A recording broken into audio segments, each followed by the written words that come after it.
let's explore the relationship between division and multiplication using models. We're going to do this with two examples. The first example is that you have 4 feet of string that you cut into pieces which are each 1/3 of a foot. And we want to know how many pieces of string you will have. So what I did is I drew the 4 pieces of string. I drew 4 feet of string representing each piece with a little line segment. And you can see that there are 4 of them and each of them is 1 foot. You cut the pieces of string so that they're each 1/3 of a foot. Well, the reason that I drew 4 separate feet is because it's easy to divide one whole into pieces that are 1/3, right? We have to make 3 equal pieces. So that's what I've done. So the number of pieces of string is illustrated right here, and all we have to do is count. So let's count the number of pieces. We have 1, 2, 3, 4, 5, 6, 7, 8, 9, 10, 11, 12 pieces of string. And let's just put it here so that we remember that, okay? Now, we're not just interested in the answer, we're interested, as I said, in the relationship. So let's take a look, and let's look at this model, and let's look at it as a division problem. If it's a division problem, and you can look back at the words of the problem, it's simply 4 divided by 1/3, right? We have 4 feet of string. We are dividing the 4 feet into pieces that are each 1/3. And now I want to look at it a slightly different way. I want to look at it as multiplication. And what is multiplication? It's equal groups, right? So if I look at each foot of string as a group, do you see that I have 4 groups, and each group has 3 pieces of string? Okay? Well, guess what? When we counted the thirds, the number of thirds that we had, we got 12. And if we looked at it as multiplication, we said that 4 times 3 is 12. When we have two expressions, like 4 divided by 1/3 and 4 times 3, and they both have the same value, which in this case is 12, they are called equivalent expressions.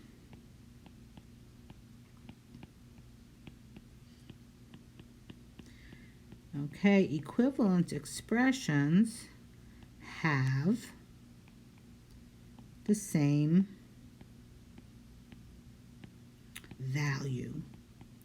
And in this case, our equivalent expressions are 4 divided by 1/3, and that is equal to 4 times 3. All right, let's take another example. Let's remember this, okay? Because that's going to become very useful. All right, now let's take a look at this next problem. Justin has 5 sandwiches, and I've illustrated that by 5 rectangles. He wants to share the sandwiches evenly among 6 friends. How much will each friend get? Well, in order to be sure that I do this correctly, I think the easiest way to do it is to divide each sandwich into 6 pieces, and then each person can get a piece of each sandwich. Okay, so I'm going to divide each sandwich into 6 pieces. And if you'll remember, when we divide things into 6 equal pieces, each piece is 1/6. Okay? And so how much will each friend get?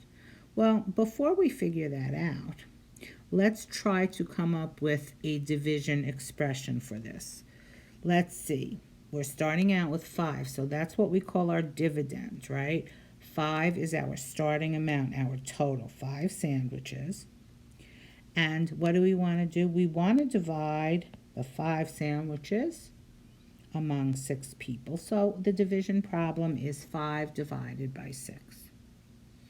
And now, when we divide, we're only interested, our quotient or our answer is what one person will get. I don't need to know how many pieces there are altogether. I need to know what is each person going to get. So I'm going to do a little color coding. I'm going to say that his friend Pinky gets the first piece out of each sandwich. Let's see. His friend Blue gets the second piece, and so on and so on.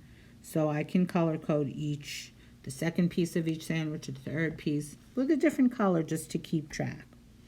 Okay, now we said that the division expression was 5 divided by 6. And remember, each of these pieces is 1/6.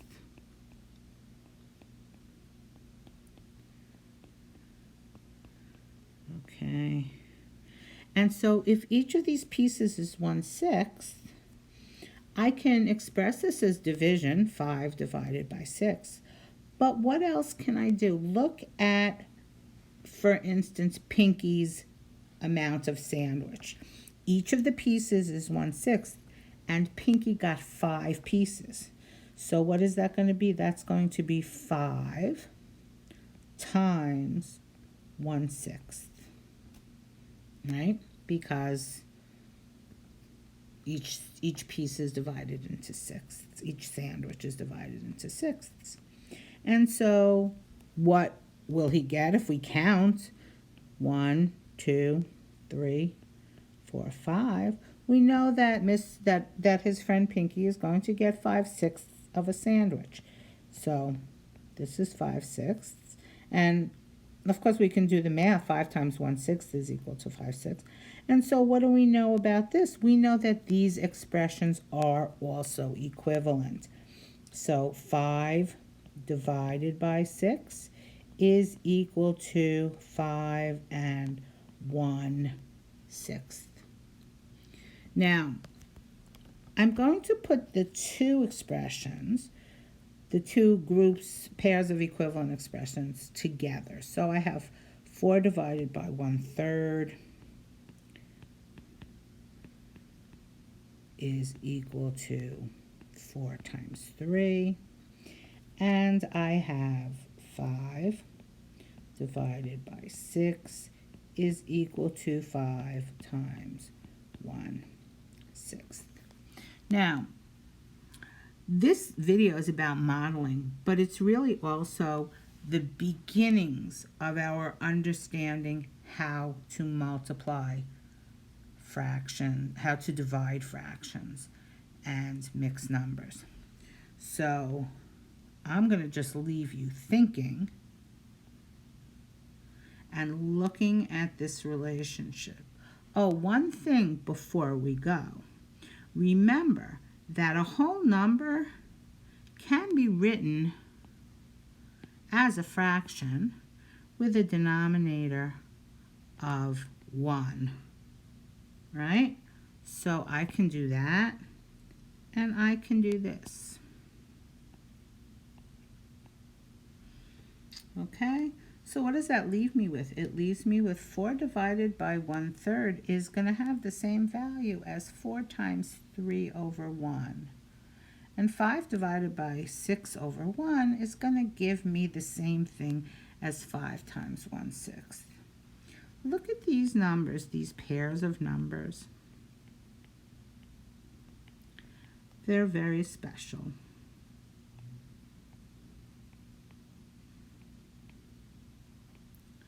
Well, I don't want to put an equal sign because they're obviously not equal. Okay, so I'm just going to put a comma. Okay, so I have 1/3 and 3/1. I have 6/1 and 1/6.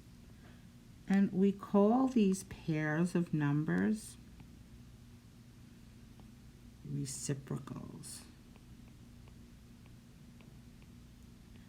And reciprocals are going to be super important when we divide fractions.